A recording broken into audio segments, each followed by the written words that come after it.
Coreia do Sul, o país perfeito dos doramas, tecnológico, o lugar dos sonhos. Mas será que é tudo tão perfeito assim? Tudo que você vê nos doramas é real? Eu creio que não. E hoje eu tô aqui para te mostrar um lado mais escondido da Coreia. Um lado pobre, onde as pessoas são esquecidas e deixadas de lado, em meio a um mundo falso. No vídeo passado eu falei sobre algumas favelas no Japão e o vídeo teve muita repercussão. Eles gostaram bastante.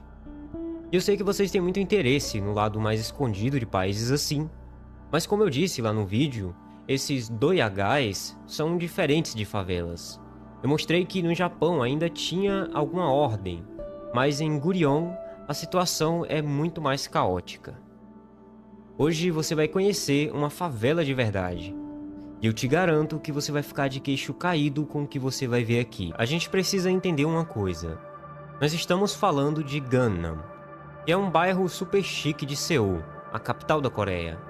E provavelmente você já ouviu falar por causa do clipe Gangnam Style. Gangnam é um lugar de luxo, onde fica o dinheiro da Coreia de fato. Com ruas cheias de carros importados, prédios modernos e onde a elite da sociedade coreana vive em apartamentos que custam muito mais do que a maioria de nós poderia ganhar em toda a vida. Mas o que ninguém te conta é que a poucos metros dali existe um lugar completamente diferente, Gurion, ou como muitos chamam, a última favela de Gangnam. Sim, eu sei que é difícil imaginar que uma das regiões mais ricas e glamorosas da Coreia do Sul, que inclusive é palco de vários doramas de marcas de grife, tem uma favela bem ali do lado. E não é uma questão de exagero. A separação entre o luxo e a miséria é quase literal. Uma rodovia de 6 pistas separa esses dois mundos completamente opostos. De um lado, você tem prédios com janelas de vidro espelhado, ruas limpas e shoppings de luxo, e do outro, você tem barracos improvisados, estradas de terra e pessoas vivendo em condições que parecem de outro século. Mas como que isso tudo começou? A história de Gurion começa lá por volta dos anos 1988, na época dos Jogos Olímpicos de Seul. E eu já vou te explicar o contexto disso. A criação de Gurion não foi um acidente, ela não surgiu do nada. Tudo começou com o desenvolvimento urbano de Seul, que estava crescendo bastante nos anos 80. Naquela época, a Coreia do Sul estava passando por uma transformação muito grande e queria mostrar ao mundo que tinha se reerguido da pobreza e da guerra para se tornar uma potência moderna. Isso aqui até rimou, né? E o que representaria melhor esse crescimento do que uma Olimpíada?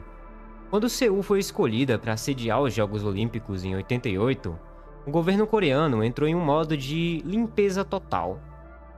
Eles estavam determinados a mostrar uma cidade perfeita, sem qualquer traço de pobreza ou áreas degradadas. Então eles começaram a despejar em massa essas pessoas que viviam em comunidades mais pobres. E não era uma situação negociada ou tranquila, não. Eles simplesmente chegavam e demoliam as casas, muitas vezes sem nem oferecer uma solução decente para onde essas pessoas iriam morar depois. O que importava naquele momento era a imagem que Seul ia passar para o mundo, e não o bem-estar das pessoas que viviam em lugares mais vulneráveis. E foi assim que milhares de famílias de baixa renda acabaram sem teto. E sem ter para onde ir, essas pessoas migraram para áreas que ficavam fora do radar do governo, longe dos olhos dos turistas e das câmeras internacionais. E um desses lugares foi Gurion. Lá, eles montaram barracos improvisados, juntando o que tinha ali pelo lugar, como pedaços de madeira, telhas velhas ou qualquer coisa que pudesse servir de abrigo. O que começou como uma solução temporária acabou se tornando o lar definitivo para muitas dessas pessoas despejadas. O que torna a história de Gurion ainda mais dolorosa é que, enquanto a cidade de Seul prospera e se moderniza ao redor, esses moradores foram ficando cada vez mais esquecidos. E para você que está vendo esse vídeo agora e está meio perdido, sem direção, sem saber o que fazer para crescer na sua carreira, para ganhar mais dinheiro, O que você precisa é aprender inglês, qual Gurion faz parte, se transformava no coração financeiro e comercial da cidade. Atraiu muitas empresas, bancos e a elite coreana. Enquanto isso, os habitantes de Gurion viam seus barracos ficando cada vez mais deteriorados, sem nenhum tipo de assistência real do governo. Era como se eles não existissem. Esse desenvolvimento rápido de Seul trouxe muitos benefícios para o país como um todo, mas também teve um preço muito alto. Grupos sociais inteiros foram marginalizados, jogados para as periferias, enquanto o centro da cidade só brilhava. Gurion é o exemplo mais claro dessa marginalização. Eles são o lado B da modernização de Seul, aqueles que foram deixados para trás enquanto o resto da cidade avançava. E o mais impressionante é que, até hoje, Gurion ainda está ali. Decadente, sim, mas ainda resistindo. A promessa do governo de realocar os moradores e transformar a área em moradias melhores nunca saiu do papel. Porque ninguém consegue chegar a um acordo sobre o que fazer com a terra. De um lado, as autoridades querem transformar a região num novo bairro de luxo, e do outro, as associações de moradores, e mesmo com essas condições precárias de vida, lutam para manter as suas casas. E é muito triste ver que a promessa de uma Coreia moderna nunca se cumpriu para essas pessoas. E como que é a vida dessas pessoas nas favelas? Agora que você já sabe como o Gurion surgiu e como o governo praticamente esqueceu essas pessoas no crescimento de Seul, nós vamos entrar um pouco mais no dia a dia dos moradores e tentar entender como que eles vivem nesse lugar. Gurion é um lugar onde cerca de 2.500 a 4.000 pessoas vivem. E esses números são apenas estimativas, porque nunca foi feito de fato um levantamento oficial. É como se esse pedaço de terra fosse invisível para as autoridades. E a maioria dessas pessoas são idosos empobrecidos, muitos vivendo isolados da sociedade. Eles não têm o luxo de pensar em aposentadoria ou em como vão passar o resto da sua vida em tranquilidade, como se vê em certas partes mais ricas da Coreia. Ao contrário, a preocupação aqui é bem mais básica. Onde vou conseguir o próximo prato de comida ou como evitar que a minha casa caia em cima de mim no próximo inverno. As moradias nessa favela são extremamente precárias. Isso não é um exagero. As casas variam entre 16 a 100 metros quadrados. E para você ter uma ideia, 16 metros quadrados é quase o tamanho de um quarto minúsculo. São barracos feitos de materiais improvisados, como plástico, metal e até lonas, e muitos desses materiais são inflamáveis. Isso coloca os moradores em um risco constante de incêndios. Aliás, incêndios em Gurion não são um fenômeno muito raro. Já houveram alguns casos bem graves, como os que aconteceram em 2014 e 2017, e destruíram várias casas e deixaram pessoas desabrigadas novamente. Imagina você viver numa casa que, além de apertada, não tem um sistema elétrico seguro, nem um isolamento térmico adequado.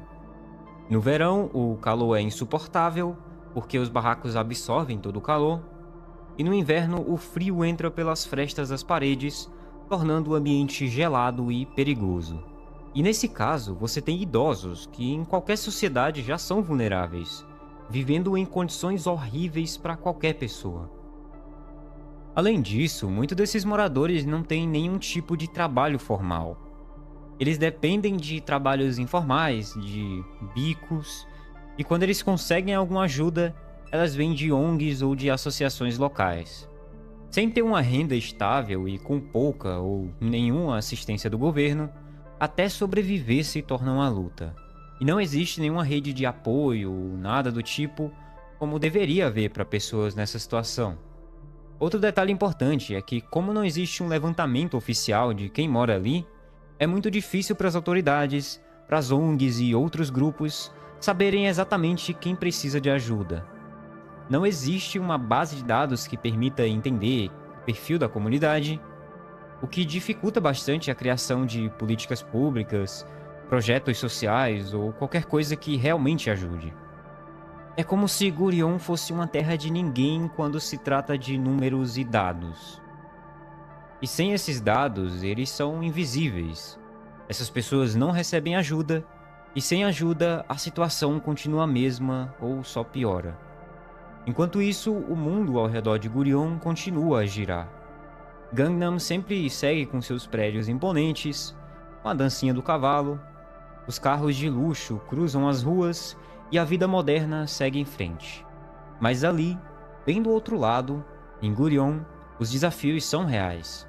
A gente costuma pensar na Coreia como um país tecnológico e próspero, e de fato ela é.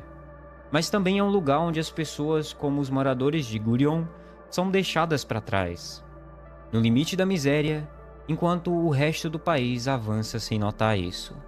E talvez você esteja se perguntando, ué, mas o governo não tenta fazer nada?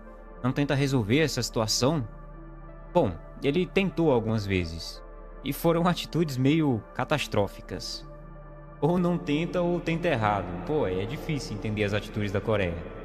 Desde 2011, existe um certo plano para realocar os moradores e resolver o problema de Gurion. Mas aqui ainda está um grande impasse.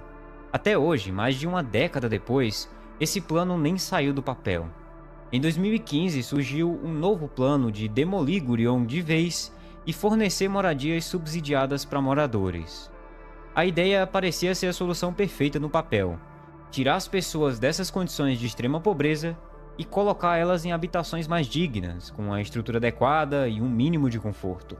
Mas na prática, o progresso foi, no mínimo, decepcionante. Para os moradores, a proposta de realocação pode até parecer uma promessa de esperança, mas ao mesmo tempo traz uma incerteza muito grande. Onde que essas pessoas vão parar? Será que realmente vão receber as moradias prometidas? Quanto mais o governo demora para agir, mais Gurion se deteriora. Os barracos ficam ainda mais frágeis, os riscos e a saúde dos moradores só fica cada vez pior. A cada ano que passa sem uma solução, a situação só piora e o governo fica ainda mais pressionado. Não porque tem um senso de responsabilidade social, mas porque a presença de uma favela como Gurion no meio de uma área rica como Gangnam é uma mancha na imagem de modernidade que Seul tenta passar para o mundo. Obrigado por assistir até aqui, eu espero que vocês tenham entendido a mensagem desse vídeo. Comenta aí o que você pensa sobre tudo isso, se você conhecia essa realidade, e se você quer conhecer as favelas do Japão, que eu já falei em algumas situações aqui,